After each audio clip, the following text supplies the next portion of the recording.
Culps Hill, which is about 3/4 mile, 1,200 m, south of the center of Gettysburg, Pennsylvania, played a prominent role in the Battle of Gettysburg. It consists of two rounded peaks, separated by a narrow saddle. Its heavily wooded higher peak is 630 feet, 190 meters, above sea level. The lower peak is about 100 feet, 30 meters, shorter than its companion. The eastern slope descends to Rock Creek, about 160 feet, 50 meters, lower in elevation, and the western slope is to a saddle with Stevens Knoll, formerly McKnight's Hill, with a summit 100 feet, 30 meters, lower than the main Culps Hill summit. The hill was owned in 1863 by farmer Henry Culp, and was publicized as Culps Hill by October 31st, 1865.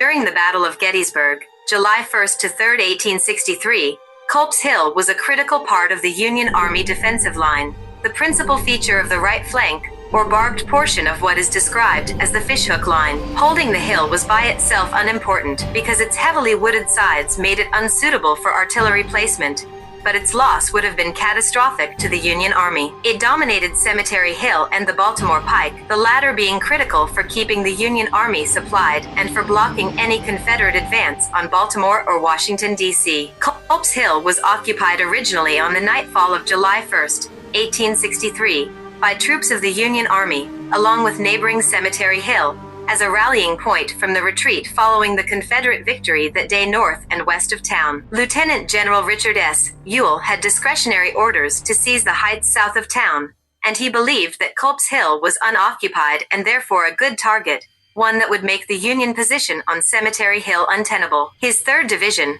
under Major General Edward Allegheny Johnson, had just arrived on the battlefield, and Johnson was ordered to take the hill if he had not already done so. Johnson did not take Culps Hill. He sent a small party to reconnoiter, and they encountered the 7th Indiana Infantry of the I Corps, part of Brig General James S. Wadsworth's division, which had been in the rear guarding the corps trains and was now linked up with the Iron Brigade, digging in following their fierce battle on Seminary Ridge. Johnson's party was taken by surprise and almost taken prisoner before fleeing. Ewell's failure to take Culps Hill or Cemetery Hill that evening is considered one of the great missed opportunities of the battle. Another reason for his reluctance to proceed was intelligence that Union troops were approaching from the east on the Hanover Road. This was the vanguard of the 12th Corps under Major General Henry W. Slocum. If those troops had arrived at the wrong time, Ewell's flank would have been turned. By mid-morning of July 2nd, 1863, the 12th Corps arrived and fortified the hill. Brig General George S. Greene,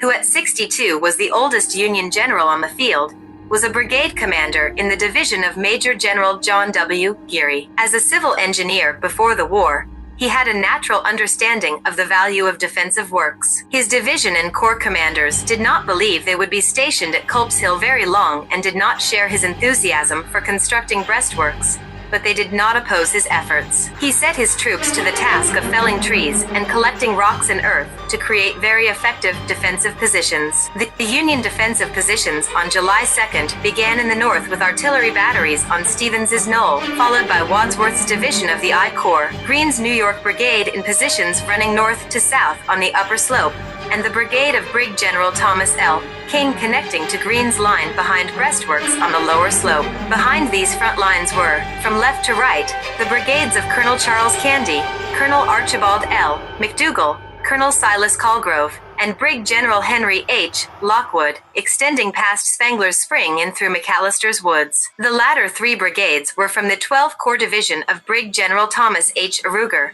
who was filling in for Brig General Alpheus S. Williams, temporarily in Corps Command. That morning, Confederate General Robert E. Lee ordered attacks on both ends of the Union line. Lieutenant General James Longstreet attacked with his 1st Corps on the Union left, Little Round Top, Devil's Den, the Wheatfield. Ewell and the 2nd Corps were assigned the mission of launching a simultaneous demonstration against the Union right, a minor attack that was intended to distract and pin down the Union defenders against Longstreet. Ewell was to exploit any success his demonstration might achieve by following up with a full-scale attack at his discretion. Ewell began his demonstration at 4 p.m. upon hearing the sound of Longstreet's guns to the south. For 3 hours, he chose to limit his demonstration to an artillery barrage from Benner's Hill, about a mile, 1,600 m, to the northeast. But despite this demonstration, Ewell did not hold the attention of Army of the Potomac commander, Major General George G. Meade. Meade was occupied with the fierce fighting on his left flank and was scrambling to send as many reinforcements as possible. He ordered Slocum to send the 12th Corps in support. It is unclear whether he ordered the entire corps or instructed Slocum to leave one brigade behind, but the latter is what Slocum did, and Greene's brigade was left with the sole responsibility for defending Culps Hill. Greene extended his line to the right to cover part of the lower slope, but his 1,400 men would be dangerously overextended if a Confederate attack came. They were only able to form a single battle line, without reserves. Only 3 of the 5 brigades of Union troops that were dispatched from the hill saw combat. The remainder of Geary's division marched down the Baltimore Pike and missed a key right-hand turn. By the time they realized where they were, the crisis on the Union left flank and center had subsided. Around 7 p.m., 1900 hours, as dusk began to fall, and the Confederate assaults on the Union left and center were slowing, Ewell chose to begin his main infantry assault. He sent 3 brigades, 4,700 men, from the division of Major General Edward Allegheny Johnson across Rock Creek and up the eastern slope of Culps Hill. The brigades were, from left to right, those of Brig General George H. Stewart, Colonel Jesse M. Williams, Nichols' brigade, and Brig General John M. Jones. The Stonewall Brigade,